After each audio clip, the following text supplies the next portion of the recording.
Hi guys, welcome back to SwitchUp. This is one of the best sales we've had this year, and I guess it's fitting that it happens right at the very end. The eShop's a nightmare, and hopefully I'm going to help you to work your way through and look at some of the best sales at the moment. Remember, we give away a free Nintendo Switch game to the subscriber most active on the channel. What does that mean? It doesn't mean you have to spam it, you just, well... Don't say be normal, don't say be normal. You just have to engage in the comments. One is fine. If you remember last week, we spoke about the guys over at Hypercharge Unbox going for an Indie Game of the Year award over at IndieDB. If you're a fan of that game, then do click the link down in the description to go and vote for it, because I think it's like the last 10 hours or something, and they've been really good to the channel, so it would be nice if you could go and vote for them if you enjoy that game. Also, don't forget to vote for the SwitchUp Games of the Year. There's a community post about it, go check that out if you want to be a part of that. There are some great games on sale just before Christmas. What's available to add to our backlogs? Let's find out.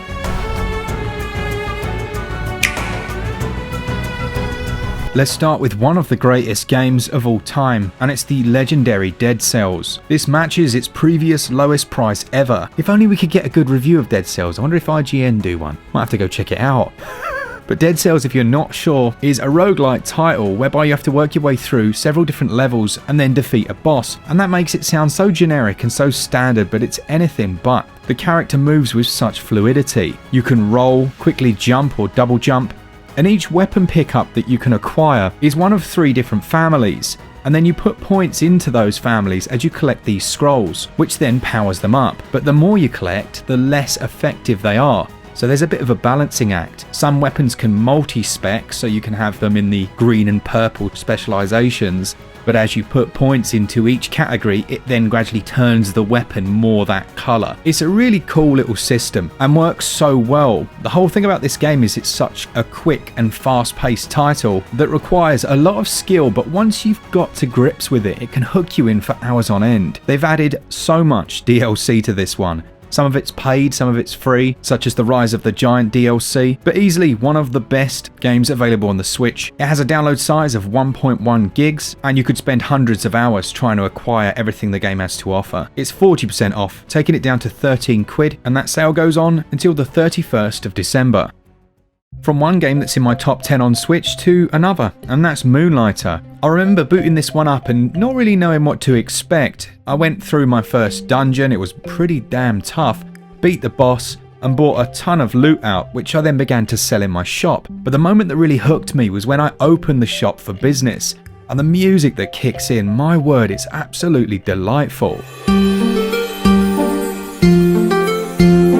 This has one of the best soundtracks of any game and a really nice charming atmosphere. They've been working on it since launch as well, and if you enjoy it you can also pick up the DLC, which is 28% off, and it's called Between Dimensions. That adds a brand new dungeon area, 10 new enemies and 5 mini bosses, as well as obviously new weapons and armor and gear, and things to sell in that shop of yours. This is a single player only experience, but it comes from the geniuses over at 11-Bit Studios and was developed by Digital Sun. Has a download of 1.9 gigs, and it's another game that you could spend, I reckon, easily 30 to 40 hours playing through. That's 66% off until the end of the year. It's really nice to be able to properly recommend Bloodstained Ritual of the Night. There are still a few moments really late game where performance is slightly iffy, but overall it's much better than at launch. The input latency is drastically improved, and it feels fine to me. And it's a classic style gothic horror action side-scrolling RPG. You play as Miriam, who's out to save humanity but also herself, and to do that she has to beat the summoner known as Gebel.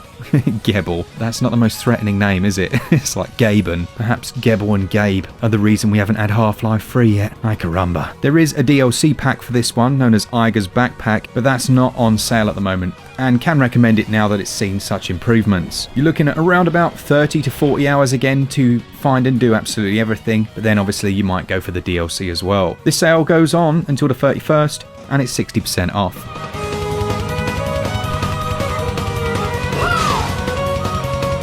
I think there's a good chance that many of you will be voting for this next one as perhaps one of your top Nintendo Switch games of all time, and that's Slay the Spire.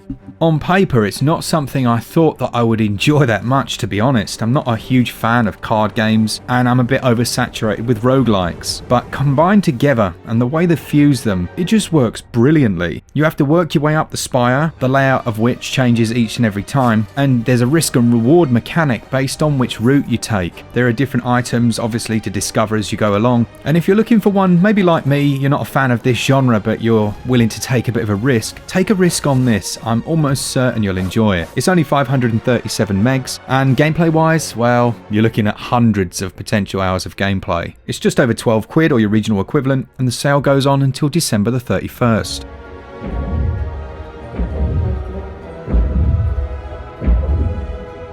It was funny when Glen was reviewing Cuphead. If you've watched the channel for more than 5 minutes, you'll know that Glen is an exceptionally eloquent reviewer and he knows how to pick out the positives and the negatives of each game. But when it came to Cuphead, we were genuinely struggling to think of any negatives, especially in terms of things like that beautiful rubber hosen style artwork. Yes, the game's not perfect, and you could argue that the trial and error nature of some of the stages can feel a touch unfair at times, but it is brilliant. This is an arcade action platformer. You can play it in pure co-op, couch co-op style with 2 players, and essentially has a mixture of boss rush where you're fighting different bosses to progress, as well as run and gun action. It is hideously difficult. Don't take these cutesy visuals as a sign that this is not fully hardcore, because it is. Yeah, trying to survive as Cuphead or Mugman in local co-op with a friend who's good at games is a very enjoyable experience. It's 3.3 gigs, gonna take you around about 15 to 20 hours to complete, and at 30% off, it's well worth picking up before the end of the year. I know there were a few people that didn't really enjoy Ashen, but I thought it was excellent. It takes a bit of Souls-like combat and combines it with a slightly barren world, but the overall structure of the game I found really appealing. It has that stamina-based combat that I really enjoy, but there's a creepiness about that world, and also a good amount of crafting. You'll find other survivors which then join your village area and gradually help you to build it back up. There is a multiplayer aspect here, but in all honesty, I don't really like the way they've implemented it. It's one of those passive co-op multiplayer whereby you can bump into people that then can join you. You know, they've tried to do their unique twist on the Dark Souls thing, but doesn't quite work out here for me. What is great though is that you can finally get the Night Storm Isle DLC on the Switch, and it's also 60% off. So you can buy both of these together for about 15 quid, which is a bargain. This one has a download size of 4.9 gigs, and you're looking at around 20 to 30 hours of gameplay. The sale goes on quite long until January the 6th.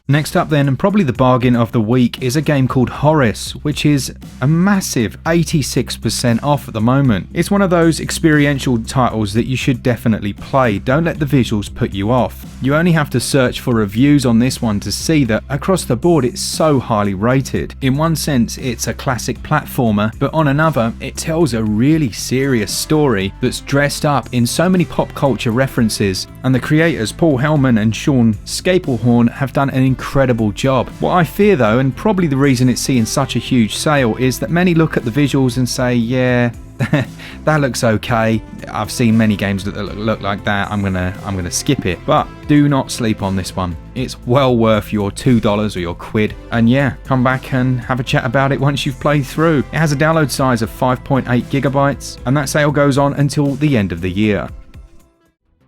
Needing almost no introduction, next we've got Enter the Gungeon. This has many of the elements that I absolutely love from The Binding of Isaac, but it plays quite differently. You can upturn tables and use them as cover, and you'll have twin stick controls where you'll find many different weapons and items. You can play it as different classes that have different starting gear, and I guess in many ways it feels more like a bullet hell at times. And it's another one that's seen a load of DLC, free DLC, over the time it's been out. You can play 1 or 2 player couch co-op, and there's a huge amount of content. I mean, easily 100 to 200 hours of gameplay, and satisfying gameplay as well. It took me quite a while to get into this one actually, because I was so Binding of Isaac oriented that it just didn't feel right, but I've played a bit more recently and I've absolutely loved it. It's about 5 quid or your regional equivalent, 50% off, and that sale, like the others, goes on until the end of the year.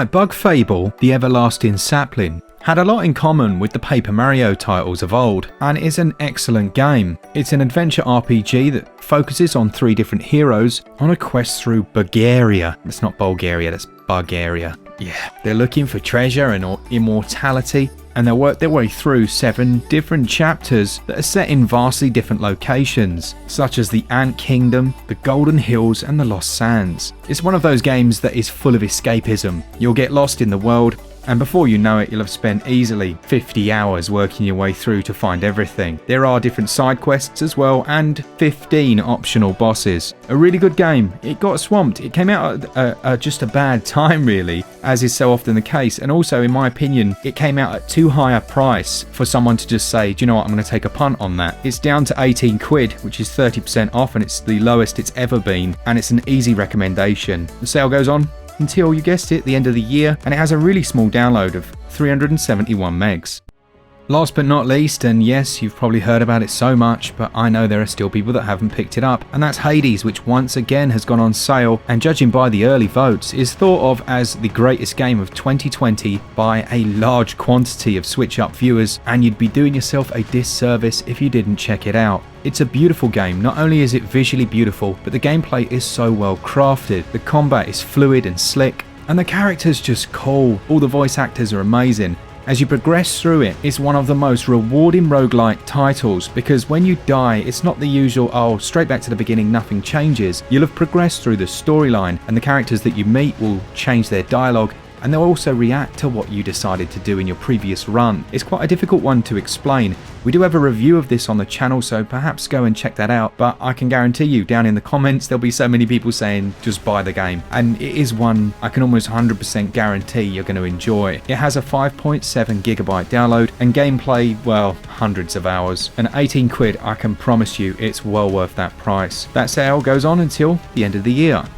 Alright, it's that time where we look at some games you should absolutely avoid. Before I do that though, it's worth mentioning that this is one of the best sales we've seen, and there are some incredible games worth looking at. Don't sleep on things like Lonely Mountain Downhill, Grid Auto Sport if you're looking for the best racer on Switch, the Saints Row titles, as well as the Assassin's Creed games. But there's no time for those now, because it is time to look at 2 games you should avoid because they're so bad you'll wish your memory card was full up. And the first of those, and quite a sad one for me, because this is one of my childhood loves, and that's Asterix and Obelix XXL3 The Crystal Miner. How do you say that? I don't know, but either way, the games they've produced from such an awesome franchise have just been lackluster. They're not terrible games in themselves, they're just not good. The combat's uninspired. This launched at 36 quid, and I'm like, you having a laugh? It's just not worth that. It's down to £7, but in all honesty, there are much better games you could pick up for that money. I absolutely do not want to get a fix of this one. Ouch.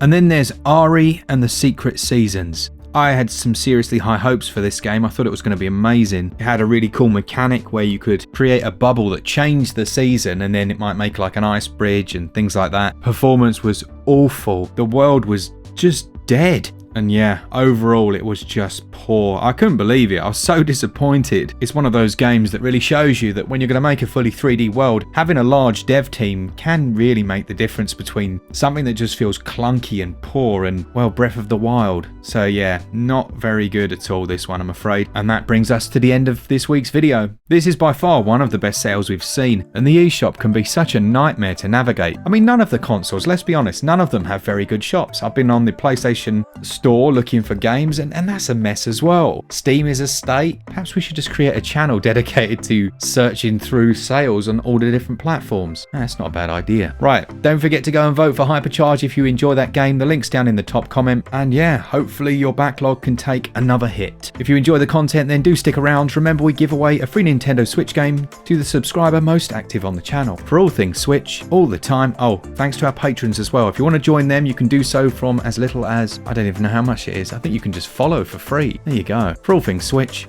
all the time, keep it Switch up. Cheers guys. See ya.